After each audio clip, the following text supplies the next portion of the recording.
Primeiros socorros. Primeiros socorros é um atendimento que se presta a uma vítima de acidente, dando a ela suporte de vida, até que seja entregue aos cuidados médicos. Obrigatoriedade de socorro. Prestar socorro nem sempre significa tocar na vítima, mas sim obter auxílio, chamar o resgate e nunca deixar a vítima entregue à sua própria sorte. Acidentes automobilísticos. Só tenha contato com a vítima se tiver condições de prestar o atendimento. Prestar socorro nem sempre significa ter contato com ela. Quando você sinaliza o local e chama o resgate, já está prestando socorro. Observação: parar o veículo, preferencialmente à frente. O que fazer? Primeiro, sinalizar o local. Segundo, avaliar o cenário, informar sobre o que aconteceu, número de vítimas, etc. Terceiro, chamar o resgate. Sinalizando o local. Algumas regras são fundamentais para você fazer a sinalização do acidente. Inicie a sinalização em um ponto em que os motoristas ainda não possam ver o acidente. Não adianta ver o acidente quando já não há tempo suficiente para parar ou diminuir a velocidade. Então, não se esqueça que a sinalização deve começar antes do local do acidente ser visível. 2. Ela deverá ser feita antes da visualização, nos dois sentidos, ida e volta, nos casos em que o acidente interferir no tráfego das duas mãos de direção. Que materiais podem ser utilizados na sinalização? Use o seu triângulo e dos motoristas que estejam no local.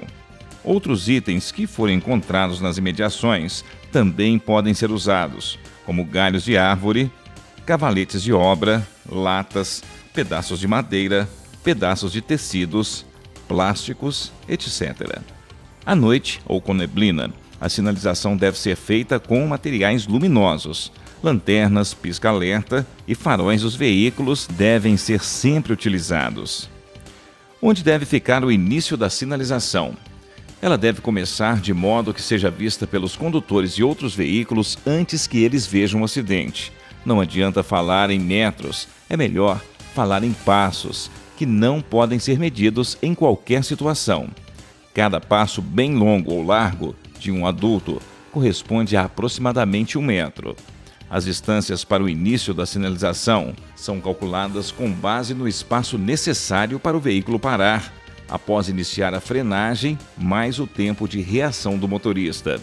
Assim, quanto maior a velocidade, maior deverá ser a distância para iniciar a sinalização. Na prática, a recomendação é observar a velocidade máxima permitida para a via, pois o número de passos longos corresponde à velocidade máxima permitida no local. Tempo de via, coletora, velocidade máxima permitida, 40 km por hora. Distância para o início de sinalização, em pista seca, 40 passos.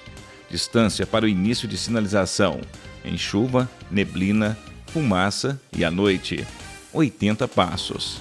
Na via arterial, a velocidade máxima permitida é de 60 km por hora e a distância para o início da sinalização em pista seca é de 60 passos. E a distância para o início de sinalização em tempo chuvoso, na neblina, com fumaça e à noite é de 120 passos. Na via de trânsito rápido, a velocidade máxima permitida é de 80 km por hora e a distância para o início da sinalização em pista seca é de 80 passos. E, para a distância do início da sinalização em tempo chuvoso, com neblina, fumaça ou à noite, é de 160 passos. Na rodovia, a velocidade máxima permitida é de 110 km por hora e a distância para o início da sinalização em pista seca é de 110 passos. E a distância para início de sinalização em tempo chuvoso, sob neblina, com fumaça ou à noite, é de 220 passos. Existem casos onde as distâncias deverão ser dobradas, como à noite, com chuva, neblina e fumaça. À noite, além de aumentar a distância, a sinalização deverá ser feita com materiais luminosos. Curvas. Quando você estiver contando os passos e encontrar uma curva, pare a contagem. Caminhe até o final da curva e então continue a contagem de onde parou. não considerando o espaço da curva. Como acionar o socorro? Ao chamar o resgate, o atendente em geral irá fazer algumas perguntas. Responda com calma e pausadamente. Primeiro, diga seu nome e o número do telefone de onde está chamando. Evite trotes e permita que o atendente o chame de volta, caso necessite alguma informação adicional.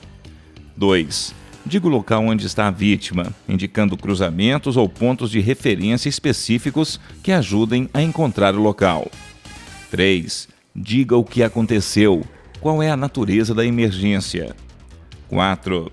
Diga o número de vítimas e procure descrever qualquer condição especial necessária. 5. Diga em que condição se encontra a vítima e quais providências foram tomadas. A mais importantes: 190, Polícia Militar; 191, Polícia Rodoviária Federal; 192, SAMU; 193, Corpo de Bombeiros. SAMU, Serviço de Atendimento Móvel de Urgência. O Serviço de Atendimento Móvel de Urgência, SAMU, ramal 192, é um programa que tem como finalidade prestar o socorro à população em casos de emergência. O SAMU realiza o atendimento de urgência e emergência em qualquer lugar, residência, locais de trabalho e vias públicas. O socorro é feito após chamada gratuita, feita para o telefone 192. A ligação é atendida por técnicos na central de regulação, que identificam a emergência e, imediatamente, transferem o chamado para o médico regulador. Esse profissional faz o diagnóstico da situação e inicia o atendimento no mesmo instante, orientando o paciente ou a pessoa que fez a chamada sobre as primeiras ações. O SAMU é o principal componente da Política Nacional de Atenção às Urgências, criado em 2003, que tem como objetivo proteger a vida das pessoas e garantir a qualidade no atendimento no SUS. A política tem como foco 5 grandes ações. Primeira, organizar o atendimento de urgência nos pronto-atendimentos, unidades básicas de saúde e nas equipes do Programa Saúde da Família. Segundo, estruturar o atendimento pré-hospitalar móvel. Terceiro, reorganizar as grandes urgências e os prontos-socorros em hospitais. 4. Criar a retaguarda hospitalar para os atendidos nas urgências. 5. Estruturar o atendimento pós-hospitalar. Incêndio. Sempre existe o risco de incêndio, e ele aumenta bastante quando ocorre vazamento de combustível.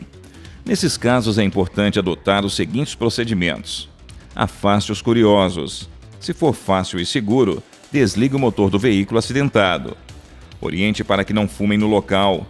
Pegue o extintor de seu veículo e deixe-o pronto para o uso, a uma distância segura do local de risco. Se houver risco elevado de incêndio e principalmente com vítimas presas nas ferragens, peça aos outros motoristas que façam o mesmo com seus extintores, até a chegada do socorro. Explosão.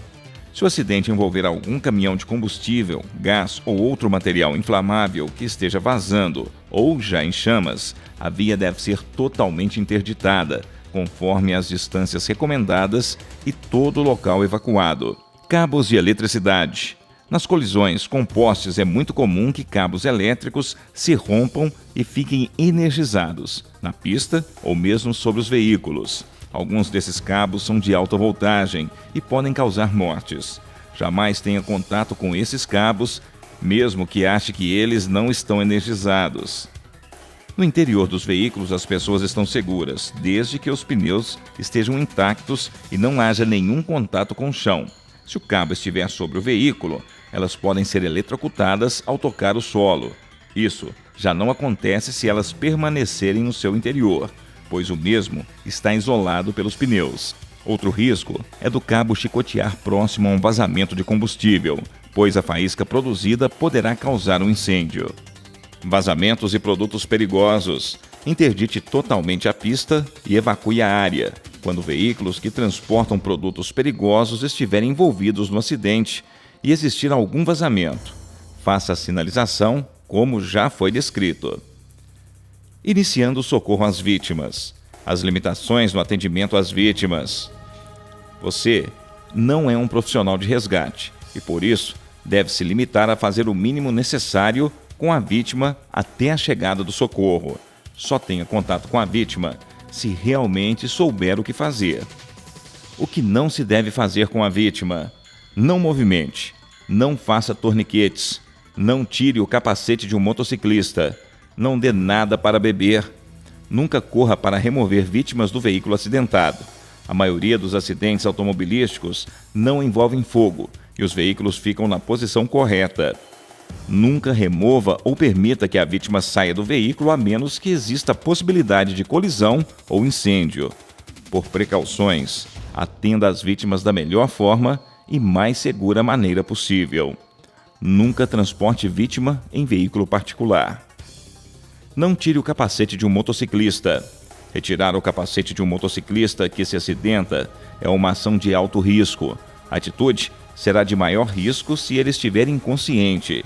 A simples retirada do capacete pode movimentar intensamente a cabeça e agravar lesões existentes no pescoço ou mesmo no crânio. Aguarde a equipe de socorro ou pessoas habilitadas para que elas façam isso. EPI, Equipamento de Proteção Individual.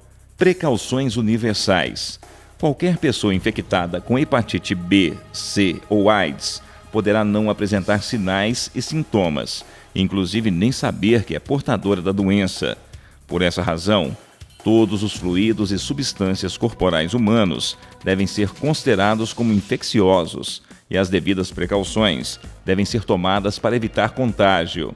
As técnicas de precauções universais determinam que você deverá assumir que toda e qualquer substância ou fluidos corporais humanos oferecem risco de infecção por doenças contagiosas. O tipo mais comum de proteção é a luva de exame médico e máscaras de proteção facial. São recomendadas para aplicar insuflações durante os procedimentos da RCP. Mobilidade e sensibilidade do corpo. Quando uma pessoa consciente encontra incapacidade de realizar certos movimentos, constata-se uma paralisia. Ao pedir à pessoa que realize um movimento espontâneo, podemos testar a sua mobilidade. Ao tocar ou beliscar certa parte do seu corpo, testamos a sua sensibilidade. A paralisia de um lado do corpo pode indicar um possível derrame cerebral. A incapacidade de movimentar os braços e as pernas pode indicar lesão na medula a nível cervical, pescoço. A incapacidade de movimentar as pernas pode indicar lesão na medula a nível dorsal ou lombar. A dormência das extremidades e com mobilidade preservada pode indicar lesão de coluna. Atuando nas emergências. O exame do acidentado deve ser rápido. Desde o primeiro contato com a vítima, deve-se observar o nível de consciência, a respiração, o pulso e se existe ou não hemorragia interna ou externa. Análise primária. Nos primeiros 30 segundos, verifique se a vítima respira, fala, vê, ouve, entende a situação, está ou não consciente. Se sangra no nariz, boca ou ouvidos. Se sofre asfixia ou parada cardíaca. Faça perguntas à vítima. Como se chama? Onde mora? O que aconteceu? Está fazendo algum tipo de tratamento? Sofre alguma doença? Faz uso de algum medicamento? Tem algum tipo de alergia? Há quanto tempo encontra-se ferido? Onde está doendo? Tais indagações, além de auxiliar o trabalho médico, também contribuem para manter o acidentado consciente e lúcido. Análise secundária. Imediatamente após a análise primária, examinar a vítima da cabeça aos pés para verificar se há existência de fratura, deformidades ou qualquer outro sinal anormal. Cabeça e pescoço. Observe se a coloração dos lábios está normal ou arroxeado. Cianose. Verificar se há corpos estranhos na boca, nariz e ouvidos e a presença de odores estranhos. Coluna vertebral. Verificar se há deformações palpáveis ou visíveis na coluna, alterações, fraturas no seu formato e perda de sensibilidade nos membros. Tórax e membros superiores. Verificar se há ferimentos, dificuldades de respiração e fraturas. Abdômen. Examinar se há endurecimento, alterações na cor e na textura, e se a vítima reclama dores e se há presença de hematomas. Membros inferiores. Observar se há alterações na sua conformidade e se a vítima reclama dores. Prestação dos primeiros socorros. Pelas observações, verificações e indagações feitas, terá um socorrista melhor condição de estabelecer se a vítima está ou não em risco de vida. Para estabelecer prioridades nos atendimentos de primeiros socorros, deve-se observar a seguinte ordem: avaliar o estado de consciência, avaliar se há parada respiratória, avaliar se há parada cardíaca, avaliar se há hemorragia, avaliar se há ferida aberta no tórax e no abdômen, avaliar se há traumatismo craniano grave, avaliar se há envenenamento, avaliar se há problemas clínicos como asma, convulsão, angina, avaliar se há queimaduras. Os sinais vitais são os reflexos e sinais que permitem uma melhor conclusão sobre o estado geral da vítima. Temperatura corporal. A temperatura de uma pessoa varia de 36 a 37 graus centígrados. Quando essa temperatura sobe, a pessoa está com febre e os sintomas são mal-estar, pulso rápido, respiração rápida, suor excessivo, calafrios, pele avermelhada e dores de cabeça. Para medir a temperatura, devemos usar um termômetro clínico colocado embaixo das axilas da vítima, por um período de 3 a 5 minutos. Secar bem as axilas. As vias retal e oral só devem ser usadas por pessoal experiente. Se a vítima tiver febre, pode ser socorrida com um banho de imersão na temperatura do seu corpo, compressas úmidas e frias na testa, pescoço e axilas. Se a vítima tiver hipotermia, diminuição excessiva da temperatura normal do corpo, pode ser aquecida com agasalhos. Pulso é a onda de distensão de uma artéria palpável, que se repete com regularidade, segundo a contração do coração. Para verificar se uma pessoa tem pulsação, devemos acomodá-la confortavelmente, colocar os dedos indicadores médio ou anular, não polegar, sobre uma artéria do paciente, fazendo uma ligeira pressão. Contar o número de batimentos da artéria. A sua frequência normal em 60 segundos é, para recém-nascido, de 130 a 140. Criança, de 100 a 115. Adulto, de 70 a 80. Lactante, de 115 a 130. Idoso, de 60 a 70. Respiração. É o movimento constante e compassado com que nosso organismo inspira e expira o oxigênio. Para verificar sua frequência, conta-se o número de vezes que o paciente executa esta operação em 1 minuto, através da elevação do tórax na mulher ou do abdômen nos homens e crianças. Quantidade média de vezes que uma pessoa respira em 60 segundos. Lactante, de 40 a 60 vezes. Adulto, de 16 a 20. Crianças, de 20 a 26. E idosos, de 14 a 18 vezes. Dilatação e reação das pupilas. A pupila, a menina dos olhos, é um ponto mais escuro no centro do olho que diminui quando é exposta à luz e aumenta no escuro. O seu exame pode determinar alguns tipos de anormalidades que são uma pupila dilatada e paralisada. Pode ser sinal de derrame cerebral ou traumatismo craniano. Ambas as pupilas contraídas podem indicar intoxicações ou traumatismo craniano. Ambas as pupilas dilatadas em reação à luz pode ser sinal de parada cardíaca, intoxicação por barbitúrico, medicamento de ação hipnótica e sedativa, ou morte, etc. Miose, medríase, anisocória. Cor e umidade da pele. Esses sinais se manifestam primeiro na face e na extremidade dos membros. A pele arroxeada, cianose, pode indicar exposição ao frio, estado de choque, parada cardiorrespiratório ou morte. A palidez cutânea pode indicar hemorragia, exposição ao frio, parada cardiorrespiratório. A pele avermelhada é caso de febre, calor ambiente, ingestão de bebida alcoólica. Inconsciência. Uma pessoa pode ficar inconsciente por desmaio, síncope, estado de choque, estado de coma, convulsão, intoxicação por drogas, morte e etc. Avaliação inicial. O objetivo principal dessa avaliação é determinar se existe alguma condição que ameace a vida da vítima e que requer atendimento imediato.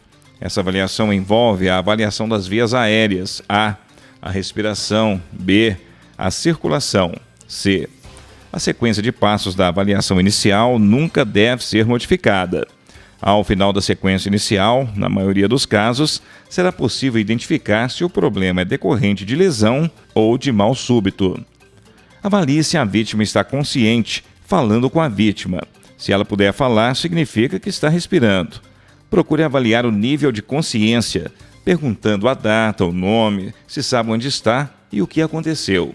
Se a vítima não puder responder, toque na região da clavícula e pergunte: posso ajudar? Se ela não responder, assuma que a vítima está inconsciente.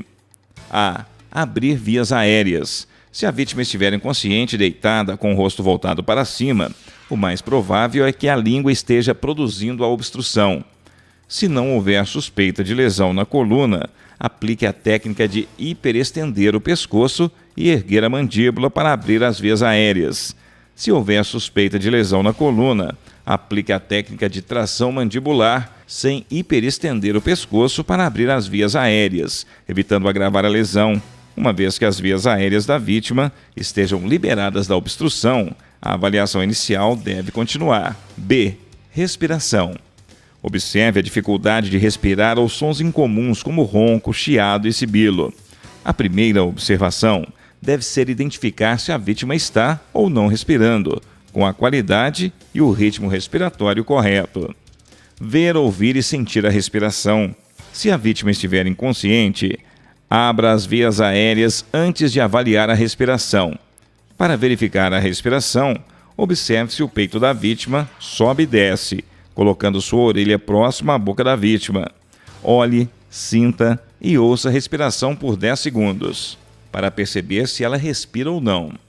Se ela não estiver respirando, mantenha as vias aéreas abertas e aplique 2 insuflações, sopros moderados. Sempre que possível, utilize máscara de proteção para aplicar as insuflações. C. Circulação. Os sinais de circulação normal incluem expiração, tosse, movimentos, coloração e temperatura normais da pele e pulso. Observação: se você suspeitar de lesão na coluna vertebral, não movimente a vítima. Como proceder nas manobras de RCP? RCP é a ressuscitação cardiopulmonar, manobra aplicada em paradas cardiorrespiratórias. Procedimento: 1. Coloque a vítima deitada de costas sobre uma superfície dura, nunca sobre o colchão. 2. Coloque suas mãos sobrepostas na metade inferior do externo, o osso que fica na frente e no centro do tórax. Os dedos devem ficar abertos, tocar na parede do tórax apenas com a base da mão indicada. 3. Faça seguir uma pressão com bastante vigor para que se abaixe o externo, comprimindo o coração, liberando-o em seguida. A pressão aplicada depende da estrutura física da vítima para se evitar fraturas. 4. Faça a respiração de socorro simultaneamente da seguinte forma: execute 30 massagens cardíacas e, em seguida, sopre 2 vezes dentro da boca da vítima. Quando esse socorro for feito por 2 pessoas, uma pode massagear e a outra soprar. Aplique este processo quantas vezes for necessário. 5. Caso tenha que transportar a vítima, continue aplicando socorros, até chegar a uma unidade médico-hospitalar.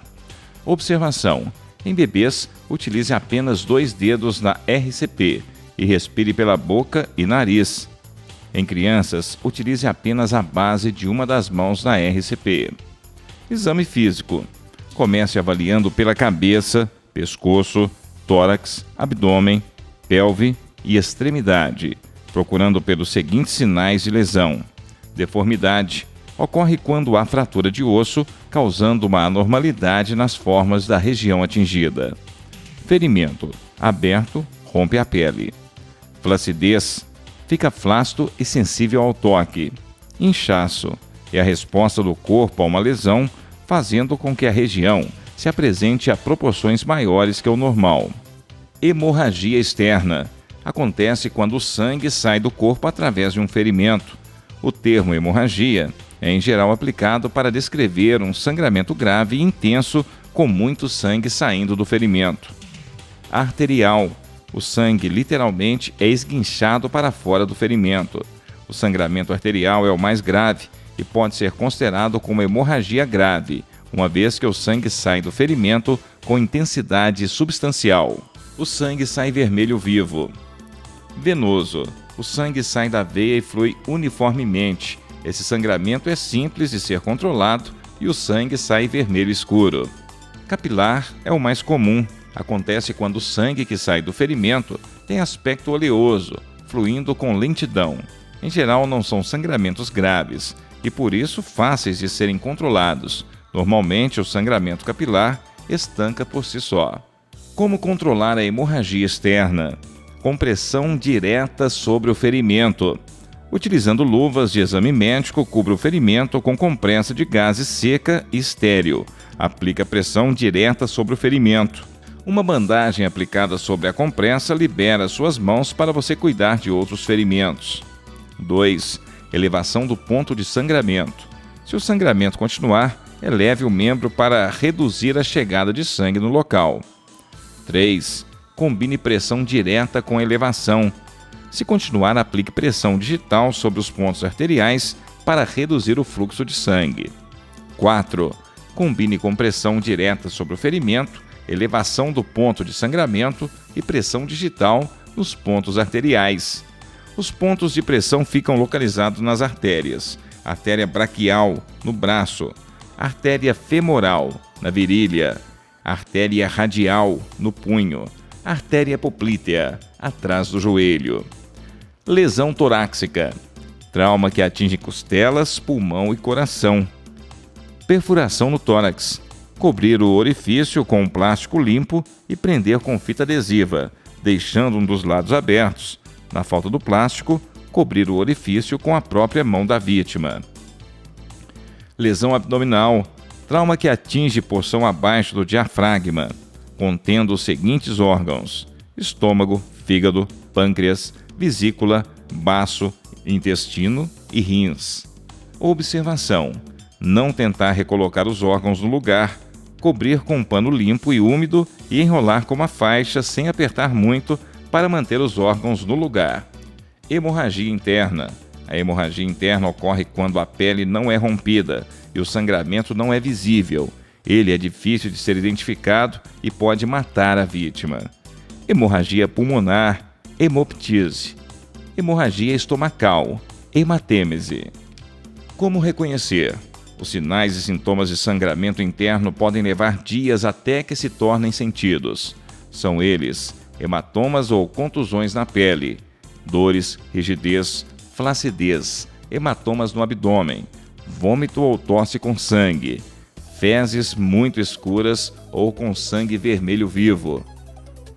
Procedimentos. Em caso de hemorragia interna, monitore o ABC, atenda como estado de choque e chame o resgate. Estado de choque. Estado de choque é uma falha no sistema circulatório que não consegue enviar sangue adequadamente a uma ou mais partes do organismo. Qualquer ferimento produz algum grau de choque. Para poder entender como o estado de choque se instala, procure comparar o sistema circulatório com o funcionamento de um sistema hidráulico, substituindo o coração pela bomba, os vasos sanguíneos pelos encanamentos e o sangue pelo fluido que deve passar pelos canos em volume adequado para o sistema funcionar. Se ocorrer qualquer dano a um dos componentes do sistema, os demais componentes irão falhar. Quando o sistema circulatório falha ao enviar sangue aos tecidos, ocorre o estado de choque. Como identificar? Estado mental alterado, palidez, frio, pele fria e pegajosa, lábios e bases das unhas descoloradas, náusea e vômito, pulso rápido e fraco, respiração curta e rápida, inconsciência, em estado grave do choque. Procedimentos: 1. Atenda imediatamente às lesões que ameacem a vida e outros traumas graves. 2. Deite a vítima de costas, decúbito dorsal. 3. Eleve as pernas da vítima cerca de 30 centímetros para facilitar o retorno venoso. 4. Envolva a vítima em cobertas para evitar a perda de calor do corpo. Amputação. Em geral, é produzida por corte ou tração violenta, que arranca ou separa uma parte do corpo, dedo, mão, pé, braço ou perna. Procedimentos: 1. Controle o sangramento. 2. Atenda como se ela estivesse em estado de choque. 3. Recupere a parte amputada se possível, leve com a vítima para o hospital. 4. Cuidando da parte amputada. Não lave a parte amputada e envolva a mesma em gaze estéril, seca ou em um pano muito limpo. Coloque a parte envolta na gaze estéril dentro de um saco plástico. Esfrie a parte amputada sem resfriar. Coloque o saco plástico com a parte envolvida em gaze seca sobre uma camada de gelo e não diretamente no gelo. 5. Chame o resgate imediatamente. Se a parte amputada permanecer sem estar esfriada por mais de 6 horas, as chances de reimplante serão mínimas. 18 horas provavelmente é o tempo máximo para o reimplante de uma parte que tenha sido bem acondicionada e resfriada. Tecido muscular sem sangue perde a viabilidade de reimplante após 4 ou 6 horas. Objeto empalado. 1. Exponha a área onde o objeto está empalado ou encravado, removendo ou cortando as roupas ao redor do ferimento. 2. Não remova nem movimente o objeto empalado. Qualquer movimento produzirá sangramento e agravará o ferimento. 3. Controle qualquer sangramento com pressão ao redor do objeto. 4. Imobilize o objeto envolvendo com bandagem ou pano. 5. Se necessário, corte o objeto para dar maior estabilidade e prevenir contra movimentos. Bandagens.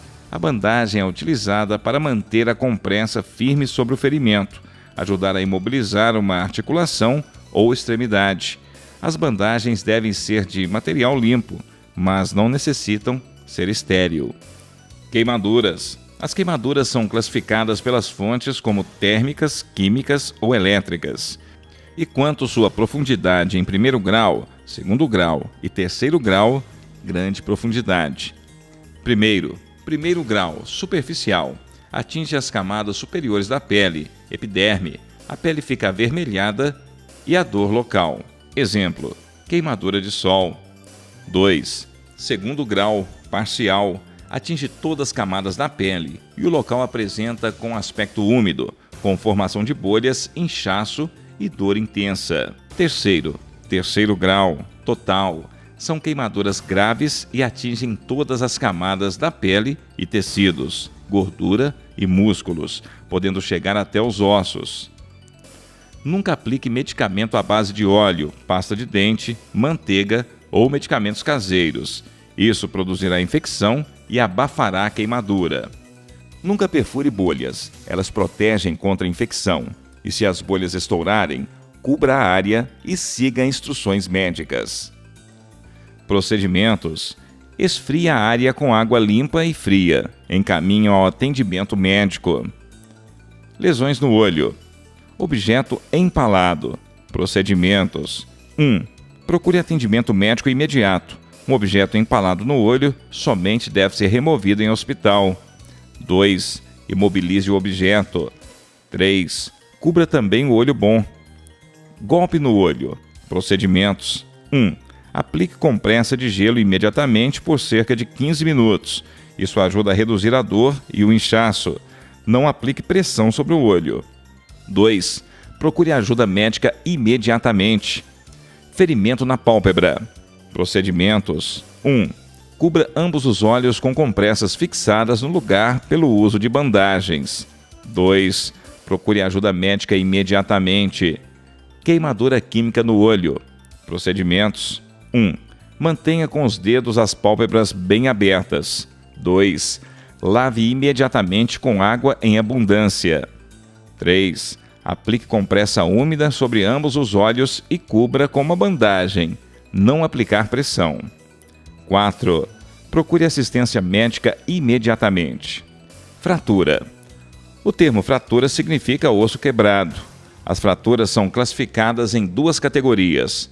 Fraturas fechadas. A pele fica intacta e não há presença de nenhum ferimento próximo ao local da fratura. Fratura exposta. A pele é rompida próximo ou sobre o local da fratura. Procedimentos: 1. Avalie o local da lesão. Se existir fratura, sinta ao longo da extensão do osso, procurando por deformidades, flacidez ou inchaços. 2. Avalie a circulação e a resposta motora. 3. Use talas para imobilizar as fraturas. 4. Em caso de fratura aberta, cubra o ferimento para evitar infecções. 5. Procure atendimento médico. Observação: não tentar recolocar o osso no lugar. Lesões nas articulações. Luxação: quando as extremidades ósseas da articulação não se encontram. Entorse: é a lesão provocada por um movimento violento que leva a articulação além da sua capacidade, rompendo os ligamentos e tecidos próximos. Procedimentos: repouso, gelo, imobilização e elevação. Trate como se fosse fratura. Lesões nos músculos. Distensão: ocorre quando o músculo realiza um trabalho que vai além da sua capacidade de estender, provocando ruptura das fibras. Contusão: um golpe no músculo produz contusão muscular. Procedimentos: repouso, gelo, imobilização e elevação. Trate como se fosse fratura.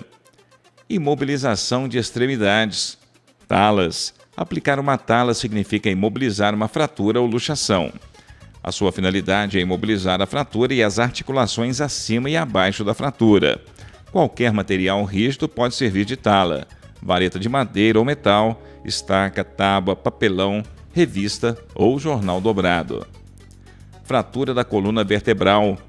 A coluna vertebral é formada por pequenos ossos chamados de vértebras. Dentro da coluna existe um canal, o raquidiano, por onde passa a medula, que é o elo de ligação entre o cérebro e o restante do corpo. Pela medula passam impulsos nervosos que controlam movimentos, funcionamento, sensações e reações de todos os membros e órgãos. Caso ocorra uma fratura na coluna vertebral em que haja lesão na medula, poderá ocorrer a perda definitiva de movimentos ou funções de todas ou algumas partes do corpo. Nunca remova a vítima com suspeita de lesão na coluna. Nunca remova a vítima antes de imobilizar a mesma. Desmaio. As crises de desmaio em geral são ligadas à redução de oxigênio no cérebro. Procedimentos: 1. Avalie o ABC. 2. Se a vítima estiver inconsciente, mas respirando, coloque-a deitada de lado. 3. Afrouxe as roupas da vítima. 4. Faça um exame físico procurando possíveis lesões. 5. Respirar ar fresco e colocar um pano úmido frio na testa, em geral, ajuda na recuperação. Para evitar desmaios, sente a vítima com o corpo dobrado para frente, a cabeça entre as pernas e respirando profundamente. Deixe assim por alguns minutos, mesmo depois de passados os sintomas. Crises convulsivas resultam de estímulos anormais das células cerebrais. Diversas condições clínicas desestabilizam ou irritam o cérebro, podendo levar à crise convulsiva. São elas: epilepsia, intermação, envenenamento, eletrocução, hipoglicemia, febre alta em criança, lesão cerebral, tumor ou AVC. A epilepsia não é uma doença mental e nem baixo nível de inteligência, nem contagioso. Entre as crises, a pessoa é normal. Procedimentos: 1. Proteger a cabeça da vítima com toalha grossa, jaqueta, cobertor. Remover qualquer objeto que possa provocar lesão, como caneta e óculos. 2. Afrouxar as roupas, especialmente ao redor do pescoço. 3. Colocar a vítima de lado. 4. Passada a crise, ofereça ajuda. A maioria das crises epiléticas passa depois de 1 ou 2 minutos e não requer atendimento médico. 5. Chame o resgate se a pessoa em crise não possui histórico anterior de convulsões epiléticas e a crise durar mais de 5 minutos. Se a vítima demorar a se recuperar, convulsionar pela segunda vez e apresentar dificuldade respiratória após a crise, se a vítima for gestante ou possuir histórico de outros problemas de saúde, houver sinal de trauma ou de mal súbito. Acidente vascular cerebral, AVC. Identifica-se através de súbita e forte dor de cabeça, perda da consciência, visão reduzida, problemas para articular a fala, paralisia dos membros. Procedimentos: chamar o resgate imediatamente, afrouxar as roupas da vítima e colocar a vítima de lado. O que não fazer? Nunca dê nada para a vítima beber. Observação: levar a vítima imediatamente para o hospital. Remoção de vítimas. Vítimas não devem ser removidas até que estejam imobilizadas adequadamente, se necessário, e os primeiros socorros devem ser prestados antes de iniciar a remoção. Ela só deverá ser removida do local havendo um perigo ou risco iminente, existir presença de fogo ou risco de incêndio, perigo de explosão ou produtos perigosos envolvidos, e for impossível garantir a segurança no local e atender a vítima no local onde ela se encontra. Uma vítima de parada cardíaca deverá ser retirada do veículo, pois a RCP necessita ser aplicada sobre uma superfície plana, rígida e nivelada. Nunca remova a vítima do local a menos que seja absolutamente necessário. Nunca agrave as lesões ao remover uma vítima. Nunca remova a vítima pelas extremidades.